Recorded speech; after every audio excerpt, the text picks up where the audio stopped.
గడిచిన ఎలక్షన్స్ లో 6 నెలలు అయింది సార్. జస్ట్ రీసెంట్ కంప్లీట్ అయిన ఆంధ్ర ఎలక్షన్స్ గురించి మీ స్టేట్మెంట్ సార్. అంటే నిజాయితీగా ప్రజలు ఎన్నుకోబడిన ప్రభుత్వమే ఉందా, లేకపోతే ఇప్పుడు ప్రపంచం అంతా ఈ ఈవీఎంల మీద కంప్లైంట్స్ ఉన్నాయి. చాలా మంది ఎలన్ మస్క్ లాంటి ఒక అతిపెద్ద టెక్నాలజీ దిగ్గజమే కంప్లైంట్ చేసి, అంటే ఐఎమ్ నాట్ టాకింగ్ అబౌట్ ఆయన ఏమి ఈ ఆంధ్ర వాడు కాదు కదా సార్. ఇప్పుడు హీ వాంట్స్ టు ఒక మాట్లాడాలంటే ఏంటి దాని మీద మీ అభిప్రాయం ఏంటి సార్? ఈవీఎంల మీద కానీ వీటి గురించి. ఇప్పుడు ఎలక్షన్ జరిగింది, డబ్బులు ఖర్చు పెట్టింది అయితే వాస్తవం సార్. ఇద్దరు ఖర్చు పెట్టినారు, కూటమి మన అభ్యర్థులు పెట్టినారు, వైఎస్ఆర్సీపీ అభ్యర్థులు పెట్టినారు, ఇద్దరు ఖర్చు పెట్టింది వాస్తవం. ప్రజలు కూడా ఇద్దరు తీసుకున్నారు, కానీ వాళ్ళు ఓటేసేటప్పుడు వాళ్ళ అంతరాత్మ ప్రకారమే ఓట్లు వేసుకునేస్తారు. ఈ డబ్బులకు ప్రవాహానికి ఏం లొంగలేదు సార్. దానివల్ల అది జగన్మోహన్ రెడ్డికి వ్యతిరేకమైన తీర్పే, అంతేగాని వేరే జరగలేదంటారా? చెప్తాను, జగన్మోహన్ రెడ్డికి వ్యతిరేకమైన తీర్పే. అది ప్రజలు ఓట్లేసిన ఓట్లతోనే జరిగింది. ఈవీఎంలు ట్యాంపర్ అయినాయని చెప్పేటి ఊరికి అపవాదులు. ఎవరు ఓడిపోతే వాళ్ళు ఈవీఎంలు ట్యాంపర్ అయినాయి అని అంటున్నారు. ఎందుకంటున్నాను నేనంటే, నేనేం రాజకీయ స్టేట్మెంట్ ఇవ్వలేదు. ఇటువంటి సమస్య నేను రాజ్యసభ మెంబర్గా ఉన్నప్పుడు విజయవాడలో ఐటీకి చెందిన నిపుణుడు ఆయన పూనాలో ఒక మిషన్ ఎలక్షన్ కమిషన్ నుంచి సంపాదించినాడు, తెప్పించి లండన్కి తీసుకుపోయి హ్యాక్ చేసినారు. అంటే ప్రోగ్రామింగ్ చేంజ్ చేసినారు.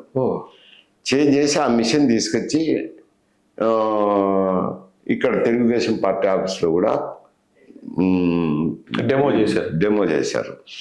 డెమో చేసినాక ఇదేందో ఎక్కడ ఓటేసినా అని అన్ని కాంగ్రెస్ పార్టీకి పోతుంది, ఇదేమి అని చెప్పి నేను రాజ్యసభ ఉన్నప్పుడు నా ఇంటి దగ్గరే, నా క్వార్టర్స్ దగ్గర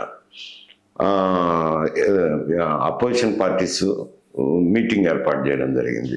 అంటే ఆర్జేడీ, అన్ని పార్టీలు, సిపిఎం, సిపిఐ, మన ములాయం సింగ్ యాదవ్ పార్టీ, రామ్ గోపాల్ వర్మ, వీళ్ళందరినీ పిలిపించి డెమాన్స్ట్రేషన్ ఇస్తే ఎవరు ఏది నొక్కినా కానీ ఆడ కాంగ్రెస్ పార్టీతో మార్పుని వెళ్తుంది.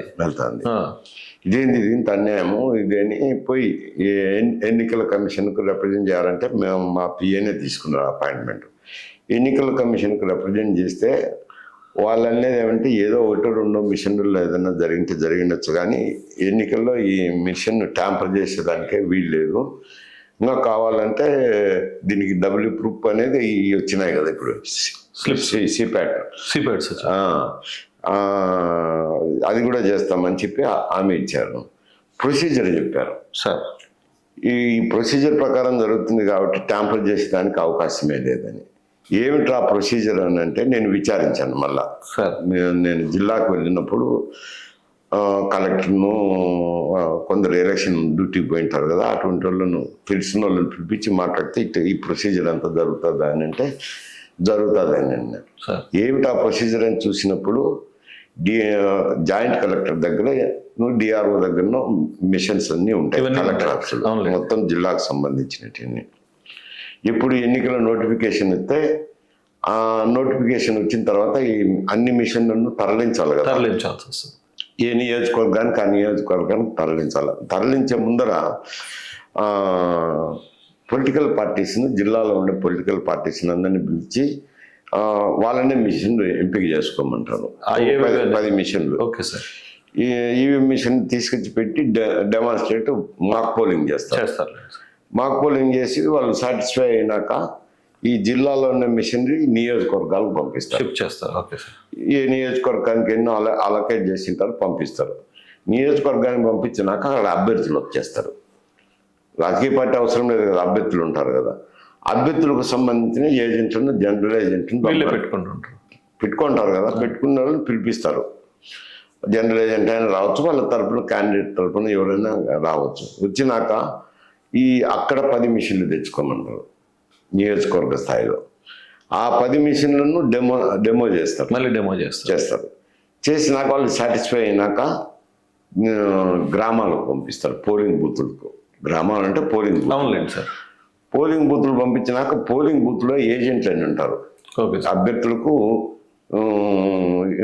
ఏజెంట్లు ఉంటారు, పోలింగ్ ఏజెంట్స్. ఆ పోలింగ్ ఏజెంట్లను అక్కడికి పోయి 2 మిషన్లో 3 మిషన్లో పోయింటాయి కదా, 3 మిషన్లు పెట్టి డెమో చేయమంటారు, 40 ఓట్లు వేయమంటారు. వేసినాక వాళ్ళు సాటిస్ఫై అయినాక దాన్ని సీల్ చేసి పోలింగ్కి పెడతారు. Okay sir. కాబట్టి జరిగేదానికి ఛాన్సే లేదు. అయితే ఒకటి నేను అతన్ని అడిగాను, సాంకేతిక నిపుణుడు తెచ్చి మాకు డెమాన్స్ట్రేట్ చేసినప్పుడు, ఇది మరి నువ్వు చూస్తే మిషన్ చేతికి వస్తే కానీ ట్యాంపర్ చేసేదానికి లేదు, మరి అని అంటే మిషన్ తప్పకుండా మిషన్ వస్తేనే సార్ ట్యాంపర్ చేయొచ్చు, మిషన్ చేతికి రాకుండా ఏమి చేయలేము, రిమోట్ పనిచేయవు. ఇది మిషన్ చేతికి వస్తే చిప్ ప్రోగ్రామింగ్ చేంజ్ చేయాలా, చేస్తేనే అవుతుంది అని. మిషన్ చేతికి రాకుండా చేయలేము. ఎన్ని మిషన్లు అని చేస్తారు? అవునులేండి, వందలాది వేలాది మిషన్స్ ఉంటాయి. వేలాది మిషన్లు ప్రతిదాన్ని ట్యాంపర్ చేయాలి, చిప్లు ప్రోగ్రామింగ్ చేయాలంటే చేయలేదు. అందుకని ఈవీఎం ఎలక్షన్ల మీద ఊరికి ఆరోపణే కానీ ఎలక్షన్ ఏం రిఫ్లెక్ట్ కాదు అంట. ఓడిపోయిన వారు చేసే ఆరోపణలే కానీ ప్రజల తీర్పు అయితే నిజమైన తీర్పుగానే రిజల్ట్ వచ్చిందని చెప్పుకోవచ్చు. ఎక్కడైనా అంతే కదా సార్. ఇప్పుడు హర్యానాలో జరిగినాయి ఈవీఎంల మీద ఆరోపణ చేస్తారు. అంతేలేండి, జగన్ రెడ్డి గెలిచినప్పుడేమో ఈయన అన్నాడు ఈవీఎం ట్యాంపర్ అని, ఇప్పుడు ఈయన అన్నప్పుడు వాళ్ళు అంటున్నారు. అంతేగాని ఈ ట్యాంపర్ అయ్యేదానికి అవకాశం లేదంట లేదంట. అన్లెస్ అంటిల్ మిషన్ చేతికి. ఎన్ని మిషన్ అని చేస్తారు చెప్పండి? అంతే కదా సార్.